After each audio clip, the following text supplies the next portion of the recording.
Picture this. You're standing on a train platform, ticket in hand, ready for the family trip you planned and paid for, only to discover someone else is already sitting in your seat. Someone else is living the experience you created. And your own family? They didn't even think to tell you.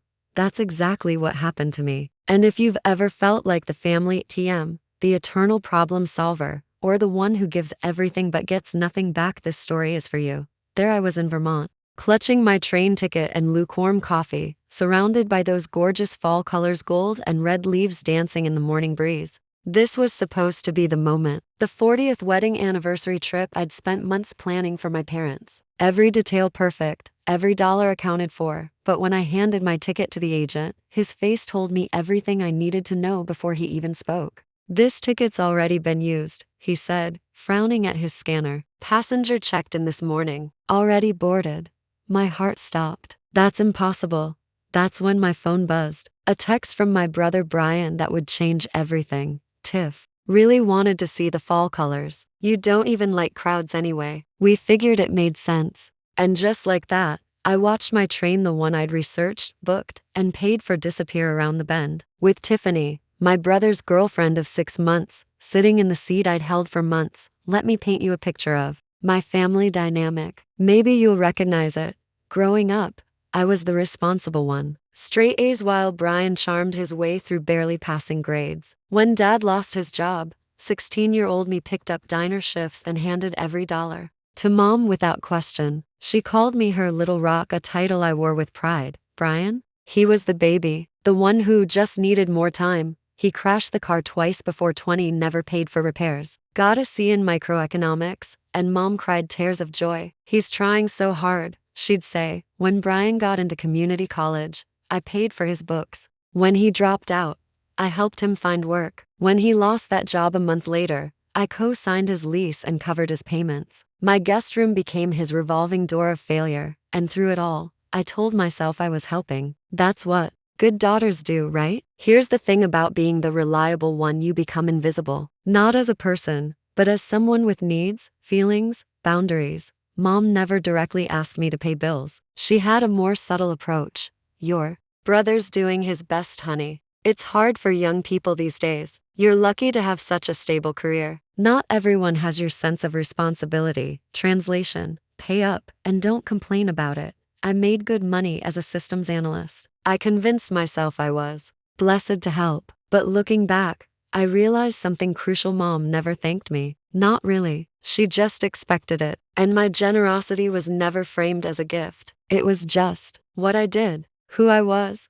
The anniversary trip wasn't about proving anything. It started as a yellow sticky note, Berkshire's October. I'd scribbled it after Mom mentioned their honeymoon, a tiny inn with creaky floors and maple syrup on the windowsill. Within a week, I had everything mapped out. Scenic rail passes through New England, 2 nights in a historic inn with vineyard views, private dinner at the same restaurant from 40 years ago, upgraded rooms with fireplaces, even fresh asters and goldenrod for their anniversary dinner. Total cost, just under $9,000. I took coach, booked myself a roadside motel, used my toe, and rearranged 6 weeks of client deadlines. This wasn't about impressing them. I'd given up on that years ago. But maybe, just maybe, this would be the memory that stuck. The photo they'd frame, the story they'd tell at Thanksgiving. A week before departure, Mom texted, "Tiff said her fall content would look amazing up there. Brian thinks it'd be fun if we added them. Is that okay?" No mention of logistics, no discussion of payment, just the assumption that I'd make it work.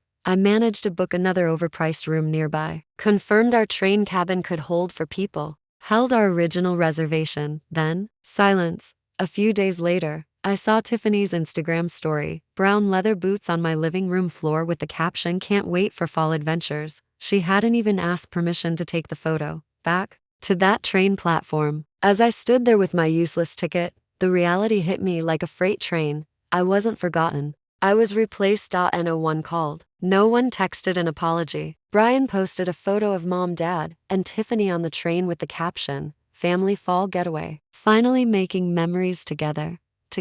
The word hit harder than I expected. Like they'd finally achieved the perfect family photo by erasing me from it. Instead of going home, I rented a car and drove north to Brattleboro, Vermont, a quiet town where no one asked questions and the air smelled like pine. For 2 days, I didn't check my phone. I walked through orchards, browsed antique shops, bought a postcard I never sent. I let the quiet settle inside me like something earned. For the first time in years, I didn't have to explain my silence or make space for someone else's mess. I was alone, and it didn't feel empty. It felt honest.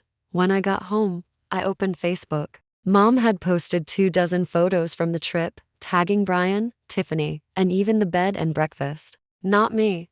There was the dinner table I'd reserved months ago. My centerpiece, my reservation, my handwriting on the place cards. Tiffany sat where I was supposed to be. The caption read, "Grateful for our children who made this anniversary so special. Couldn't have asked for a more loving weekend." That's when I realized this wasn't a mistake. It was the family they'd chosen to show up for. The next day, I drove to my house. The one I bought with my name on every document, every bill. The one I'd let them live in rent-free for years. They weren't home. I walked through each room slowly. Tiffany's raincoat hung on the banister. The kitchen smelled like someone else's cooking. I stood in the dining room and had a revelation so simple it felt life-changing. They weren't renters. They were takers. And I was done offering. The lease adjustment notice went out the next morning. Clean, professional, no sharp language, just numbers and dates. Rent now at market rate. Utilities no longer bundled. Guest privileges revoked unless approved in writing. Deadline, 1st of the month. I didn't include a note. I didn't owe them one. Mom called that afternoon. "No hello, Lauren. Just, what is this? Are you seriously charging us rent?" "This is cruel," she continued. "We're your parents. Then maybe you should have treated me like your daughter," I replied. "So this is about that trip?" She scoffed. "We didn't mean to hurt you. It just happened. You could have just talked to us," she said. "I could have. I chose this instead." 3 days later, I received an email from a law office I didn't recognize. My parents, through counsel, were asserting partial rights to my house based on long-term financial contributions and shared occupancy. No dollar amounts, no documents, just vague intimidation tactics. My attorney called within the hour. "There's nothing here. They have no legal standing. This is noise." But it wasn't just noise. It was confirmation. They weren't sorry. They were retaliating. Brian showed up the next evening, looking like he hadn't slept. His usual swagger was gone. "Tiff left," he said, standing awkwardly on my front step. "Said she didn't sign up for all this family crap." He didn't ask to come in. "I don't have anywhere to go. You know that, right?" I did know, but I also knew what came next if I let him in. "I'm not your safety net," I said. "I didn't mean to hurt you," he mumbled. But he didn't say sorry. Not really. Dad never called. Not after the rent notice. Not after the legal letter. Not even when Brian had nowhere to go. Growing up, his silence had always been the backdrop. When Mom pushed too hard, when Brian acted out, when I broke down under the weight of being the steady one, he'd just disappear into the next room. I used to think his neutrality was gentle. Now I saw it clearly. It wasn't gentleness. It was consent through silence. The day I dropped off their certified notice, he was watering the bushes. He looked up as I walked past. "You don't have to do this," he said quietly. "I do," I replied, looking him in the eye. He turned the hose back to the rose bush like he hadn't heard anything at all. 3 weeks later, I moved into a small loft across the river. Exposed brick, high windows, just enough space for me and my quiet. No footsteps overhead. No doors slamming. No voices asking for something. I bought a second-hand couch, a real tea kettle, and a lamp I actually liked.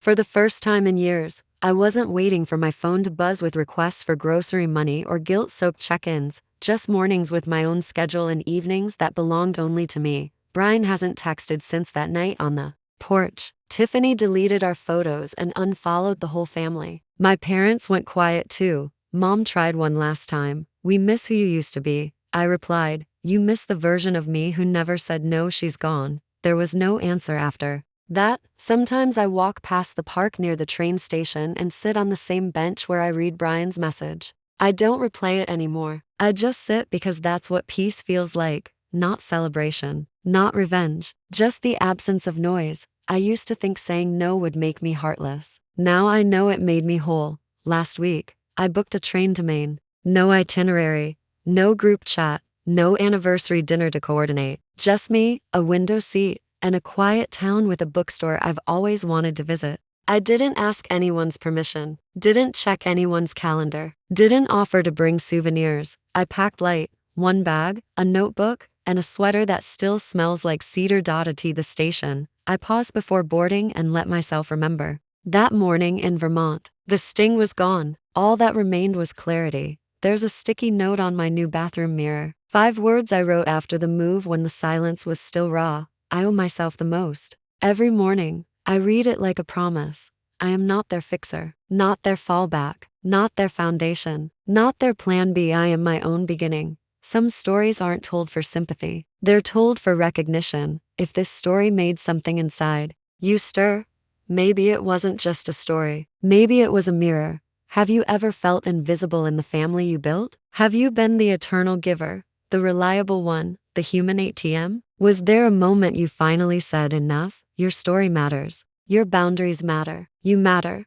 Drop a comment below and tell us about your moment of clarity. Your words might be the light someone else needs to find their way out of the darkness. And if you're still in that place, still being the family's emotional and financial crutch, know this: you are not responsible for everyone else's happiness. You are not required to set yourself on fire to keep others warm. Your peace is not selfish. Your boundaries are not cruel. Your no is not heartless.